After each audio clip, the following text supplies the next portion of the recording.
Hey guys, what is up? It's Dusty here, and welcome back to another crypto video. I have a question for you all today, and you can most likely already feel what is coming up. The question is, do you think XRP can reach $10 per coin in 2021 or 2022? Yes or no? Put it in the comment section down below. And if you want my own honest opinion, make sure you keep watching because I will tell you. Now guys, make sure you also check out the Bybit competition. I know I'm talking about it quite often, but that's because it's so freaking worth it. A link is down below for it. Make sure you just read through it, check it out. How it basically works is just a trading competition. You need to have 300 XRP in total. You need to trade for $100 worth in total as well to, basically win something potentially. So make sure you check it out. It is worth it so very much. All right. First of all, Flare Network CEO Hugo Filion explains why Flare's mainnet launch is postponed. A lot of you guys are interested in Flare XRP updates. They're basically not XRP themselves, but since a lot of you guys are going to be getting it for free, it still is kind of interesting to see when you're going to be getting your free money, right? And in this specific case here as well, it is interesting to know why you're not getting your free money sooner. So, co-founder of Flare sat down with Australian crypto enthusiast Tim Rowley to discuss latest announcements regarding Flare and Songbird. So let's quickly check it out here. Starting in a couple of minutes, see you there, and let's quickly see it out. There's no guarantees by the team, and they basically made the SGB sandbox tokens because of it being a sandbox. So you don't need to read the entire freaking thing for yourself. Mr. Filion stated that his project doesn't have the luxury to be a ghost chain with trivial transactional value, low development activity, and a small community. According to him, the launch of Flare is one of the most publicized releases in crypto assets as it addresses one of the largest user bases ever, XRP. The risks of a fast launch are too high. With that level of interest to project from both blockchain entrepreneurs with their dApps and average users, as a result, the team has decided to launch a more sophisticated, real-life development experiment, Songbird. And there's two things to say. One, Songbird here is a really smart decision because Flare, it's quite popular, and if they went the wrong way or about it the wrong way, they would lose all their users pretty quickly, and it would be a big scandal, and everybody would call them out for being a scam. Second one I would say is because they are actually heavily funded. Flare is funded by Ripple, if you're wondering about that, and so they most likely have quite a lot of money in their pocket, and so they had some extra left to make sure they spend it properly on launching it higher. Because think about it, guys, if you have money to spend basically to make your project more appealing to others, and you have a freaking half of the entire supply once it launches, well, you're going to make sure you do the best thing possible with the money you have right now to make sure it launches quite properly because, well, you're going to have way more money afterwards. So every single investment for them right now is literally that, a good investment in the future ROI. And it's not because there's a big user base, nothing like that. I mean, partially, it's not because they want to please as many users, it's because they want to make as much money. You cannot tell me that Flare is not about making money. You can't.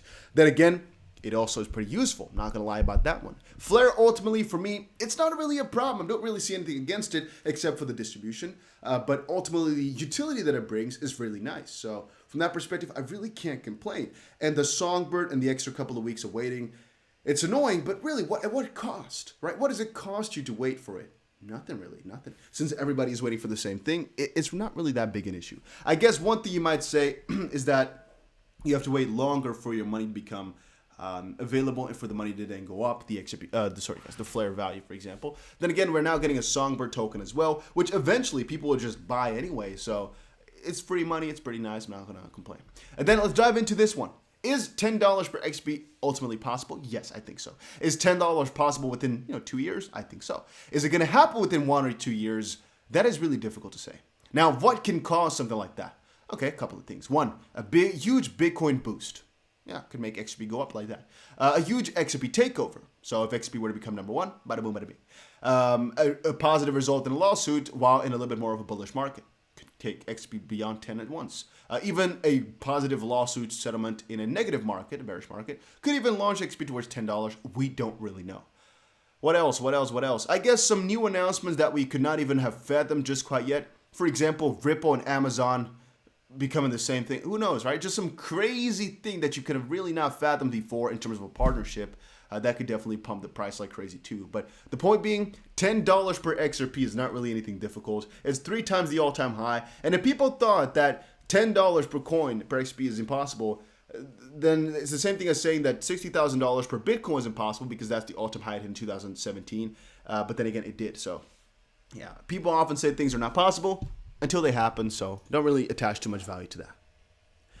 Media coverage in Japan focusing on XRP Ledger used to build NFT market.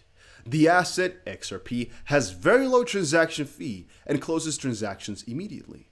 Also a mention of the bank in Hamamatsu Iwata Bank, Japan, Cambodia, and Vietnam began using RippleNet. So pretty good. I like Ari how she translates, I think, these Japanese articles to us because I'm not able to find them, nor do I want to put the trouble in. So it's pretty nice to see that we get some coverage over there about XRP. And then one controversial little topic right here is these people. So Da Vinci, one of the people I've met over in Dubai, as you guys most likely know, very, very nice guy, all right? Very nice guy. Can't really say anything other than that. Very knowledgeable about crypto, about the world and the way money works. But a big, an XRP hater, let's call it like that. I had back and forth with him on Twitter earlier, as you guys saw last week, I think. But here he said XRP is a banker coin that is a trap for humanity. If humanity falls for it, we are doomed as a species and we deserve our fate. I think that's what he meant. So, I mean, it got a lot of respect from people. And to be honest with you, I'm going to also say everybody can have their own opinion. So if he thinks it's garbage, let him think it's garbage. I mean, who cares really what anybody else thinks? People like Bitcoin. People don't like Bitcoin. Okay. I always let them be in their exact own values because that's how morals and people's own opinions and thoughts work. People will always have differing opinions. And if he thinks it's a trap, okay, right? What if he actually turns out to be right? Right? But then again, what if he's wrong? And we are basically taking that risk that no, XRP is really a good investment and it can really make us rich because that's the way I see it. I don't really see the other side of, oh, it is a trap. Worst case, I would say, is that Ripple is doing all of this to manipulate the price to make them the most amount of money. But you know the joke, guys. Ultimately, whatever journey they take, if you're an XP holder, if they want to make more money on it, we are ultimately making more money on it too. So I don't really get the whole philosophy of it's just a scam. And a banker's coin is not an insult anymore as time has progressed that. Then again, once more, guys, it's just an opinion. If he hates it, all right, don't let it get to your head. Don't let it get to your head. Also, false information is also definitely a difficult one to say. And you guys often ask, why do you defend these people? It's because I don't like this type of controversy. I don't like you guys battling with others, trying to fight your way through. Let people have their own opinions. If they want to hate on something, let them. Do I think it's smart to hate on stuff like that? No. Will I ever do it? Most likely not. Because I think all these projects have one point that they're better at than another one. For example, XRP, in a lot of ways, is a lot better than Bitcoin. It is. It's a fact. Even Da Vinci should admit XRP is faster than Bitcoin. It is. You can't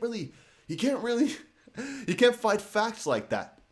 He will, of course, come with a rebuttal saying it's centralized, but that's just the back and forth about people, right? People have different opinions of things.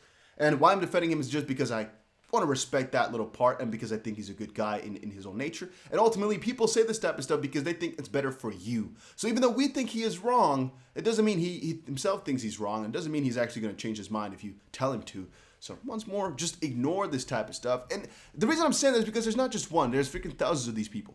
Look at this. There's Justin Sinfin, I think. Ripple XP is centralized. Well, Ripple is, XP is not. And they can freeze any user's funds, especially when asked by the government. So here's one of the Ripple developers, Director of Developer Relations at Ripple XDev. He's saying, nope, they can't. It's decentralized. You have been misled. So yeah, this is one of the things I've seen too often, man. People saying XP can be frozen. All right, then this guy saying, the opening of the Olympic Games, Tokyo 2020. Look at that, guys. The XRP connection to the Olympics is there. It's just a funny little joke, right? The X right here in the picture. I don't know. It's just pretty funny. More words? No, I don't really have any more words, but it was pretty funny. With Tesla's holdings underwater, market pundits see Elon Musk championing another Bitcoin bull run. Yeah, I mean, whatever, man. This type of stuff is also so speculative. Elon Musk can have some effect. He can also not have any effect. Maybe he does all this type of stuff because he wants something to happen. Maybe he does not. We don't know if Elon thinks freaking 500 IQ, 4 chess steps ahead, or if he's just going with the flow, doesn't really think, and just accepts the consequences because it doesn't really involve or matter to him too much. We don't really know. So saying that all of this is going to make something else happen, we don't really know. Maybe he's a big manipulator. Maybe he does not. It's so hard to say. Then about Polygon, I just wanted to quickly let you guys know about this. Moonpay enables users access to Matic with support to Polygon. The global provider of crypto payment solution Moonpay, which I didn't really hear too much about before, has basically given access to support Polygon/Matic. Thought it was pretty cool. It will allow for another fiat to crypto ramp on, so pretty cool. And Cardano founder Charles Hoskinson promises the next 2 months are going to be fun. IOHK CEO Charles Hoskinson doesn't mince words when it comes to his critics. And I thought that was also pretty nice. You can't bet against Cardano, and quote, "It's amazing how delusional some people are.